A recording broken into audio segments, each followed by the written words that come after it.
racontent que la boîte à musique est maudite.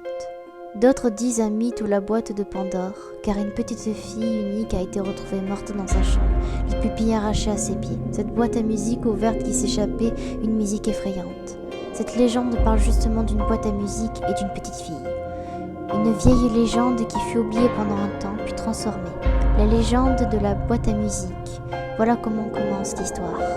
Il y a très longtemps, dans une province oubliée du sud des États-Unis, une petite fille qui était tout à fait ordinaire, qui n'avait point de père, issue d'une famille aisée et n'ayant pas plus de 7 ans. Elle demanda à sa mère de lui acheter une boîte à musique, dans un petit commerce de revente d'objets rares. La petite fille lui supplia plusieurs fois à sa mère d'avoir cette boîte aux plus étranges. La mère finit par céder aux demandes de sa fille, et elles repartirent avec ce jouet dans leur grande demeure à environ 10 km du village.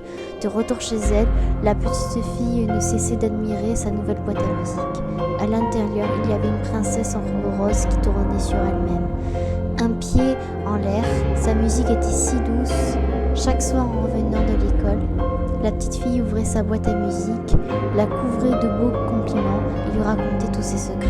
Elle était sa confidente. La petite fille ne la quitta plus des yeux ni de ses bras. Elle l'emmenait partout où elle la menait. Même à l'école, pour la sieste, elle ouvrait sa boîte à musique pour se bercer, lui disait quelques compliments et s'endormait. Elle était la fille la plus heureuse du monde. Elle l'a montré à ses amies, qui étaient incroyablement jalouses de la beauté de la boîte à musique et l'intention de lui porter de la petite fille. Si bien qu'un jour, une amie la stabilisa pendant la sieste, l'ouvrit et y mit le feu. Quand la petite fille se réveilla, elle sentit le brûler et allait voir dans l'autre pièce. Elle trouva la boîte à musique brûlée, toute cassée, et son amie riant et chantant en dansant autour. Elle la frappa sauvagement, l'insulta. Elle éteignit le feu et récupéra ce qu'elle put de sa belle boîte à musique, qui était à présent devenue moche et cassée. En rentrant de chez elle, la petite fille pleura dans les bras de sa mère et monta se cloîtrer dans sa chambre sans lâcher les cendres de son jouet. Pendant une semaine durant, elle pleura sans interruption. Elle caressait le visage carbonisé de la princesse. À l'intérieur de la boîte, qui ne faisait plus comme musique qu'un horrible bruit détraqué, mais elle s'en contentait, repensant à ses souvenirs de sa belle boîte à musique. Sa mère, voyant sa détresse, décida d'aller acheter une nouvelle boîte à musique qui n'était presque identique à la boîte pour la consoler. La fille ne pouvait pas se résoudre à abandonner sa confidente, sa seule véritable amie à présent. L'autre boîte n'était pas pourtant si différente. Elle faisait la même musique et la princesse à l'intérieur était belle, elle aussi. La seule différence était les motifs sur la boîte et la jambe de celle-ci qui était baissée.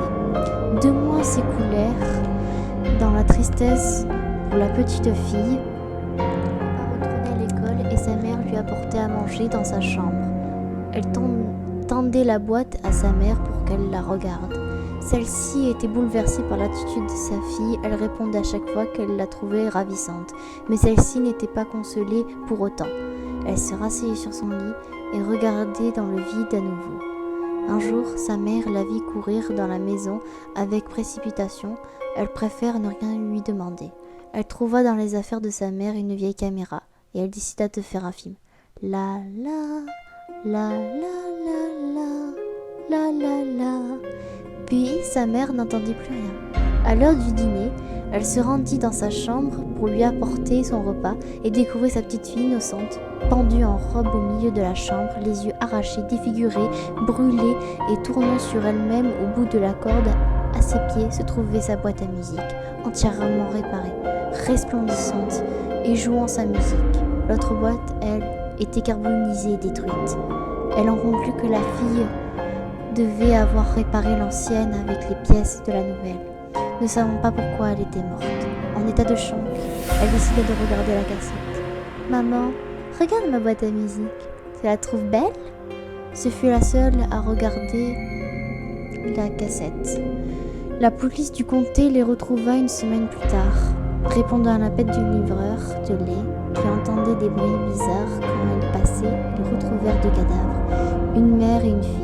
Tous les 2 pendus, déchiquetés et carbonisés, se balançant au bout d'une corde, la boîte à musique à leurs pieds. La conclusion établie était que la mère, pris de folie, a tué sa fille puis s'est suicidée.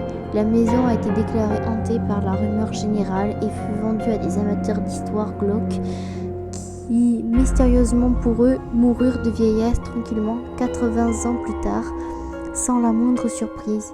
La vidéo sérieusement endommagée par un petit incendie lors de sa lecture a été repérée en très petite partie.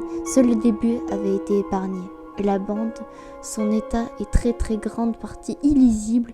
Après une petite restauration de la part des amateurs, on peut aujourd'hui imaginer à quoi ressemblait le début de la vidéo de la petite fille qui a causé son suicide et celui de sa mère. Espérons que celui-ci ne soit pas fatal. Maman, tu es venue me rejoindre? Regarde, ici il y a plein de boîtes à musique pour nous deux.